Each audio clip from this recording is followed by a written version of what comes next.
What's up, guys? The Lazy Goldmaker here. We're back with another video on multidisciplinary professions, and today we're tackling engineering, the next one on the list. So, one overall little big change that's interesting is that a lot of the items that used to be engineering only, so that only engineers could use them, like explosives, they are not engineering only in Pandaria. So this is true for most of the BOE gear as well as the bomb gear. And true for the mist piercing goggles. So there are some items that you can sell with engineering that have a much bigger market than what they've had in the past. So this makes engineering a little bit better. And I mean, a lot of you, if you're playing for PvE, will probably have engineering anyway. Well, you can make some gold. So we're going to take a quick look. The first recipe I wanted to mention is the mist piercing goggles. This allows you to see more herb and mining nodes. So everyone who's a farmer will want these. They are just learned from the trainer, so they're not going to be there's not going to be no competition, but this is something that everyone is going to want. So that's makes it quite good. You definitely always want items that everyone wants, or at least every farmer is going to want to have these so that they'll be more efficient. That's just a fact of life, essentially.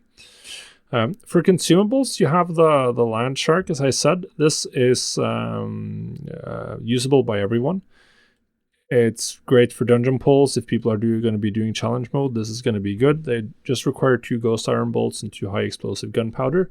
Now, one thing to note is that this is something you typically get from Blinkron, which I haven't talked about yet, but Blinkron is a toy you can craft where you can summon Blinkron every day and get a daily gift from him, and it contains the G91 Landshark. So that is going to be a source of this, because a lot of people are going to be making sure they do their Blinkron every day, because there are some really high value drops as well from the Blinkron packages. Like you can potentially get an Orb of Mystery, which is worth 20,000 gold, or even a very, very expensive mount. So people are going to be doing that every day. So that might impact the consumable prices. I overall don't see the consumables as sort of like a big part of engineering anyway. What I think is a lot more relevant is the gear. You have this Ghost Iron Dragon Link trinket, which is equipable at level 87. And it has 3 cogwheel sockets, so you get to slam in 3 massive boosts to secondary stats. Anyone can use this. It's very good at level 87. This was a really good seller for me back in original Mists, as well as the Tinker's gears, the stuff you put in the sockets. These as well, I sold so many of. People were absolutely going hand over fist using that trinket for leveling, because it was so good, and it was even quite good like very early on at level 90. You also have 2 weapons, which could be relevant for pre-raid gearing. The good thing is that they don't require mists or the Spirits of Harmony. There's one for the scope, but not many Spirits of Harmony. So they are going to be a lot more mass craftable than for some other professions. You only need 1 Spirit of Harmony for the Lord Blastingson's scope, for the long range Trillium Sniper, which is the higher item level one. Obviously the scopes as well. Item enhancements, always a great category with enchants. The Lord Blastingson's Scope of Doom is going to be the main one, which does require Spirit of Harmony, but it's just 1. But I mean, it's going to be 1 for every scope you want to craft. So that means that early on we should expect to see some relatively high profit margins for this item, because I mean, you need Spirits of Harmony, so you need to farm those to keep crafting it.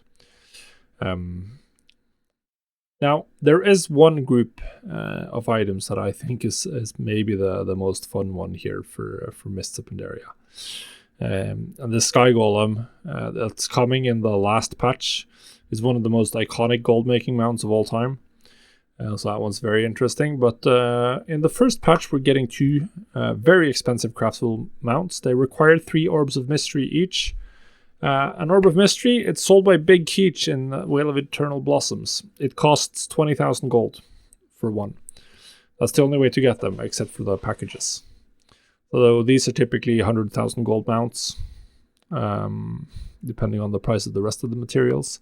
There's one for gnomish engineering and one for goblin. So if you want to learn both recipes, you do need 2 engineers, and they do require a lot of spirits of harmony, 12 of them.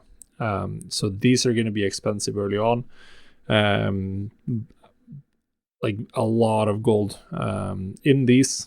It's very interesting. Sale rate sort of been varied throughout the lifespan of the game. I typically sell some of these on retail every once in a while.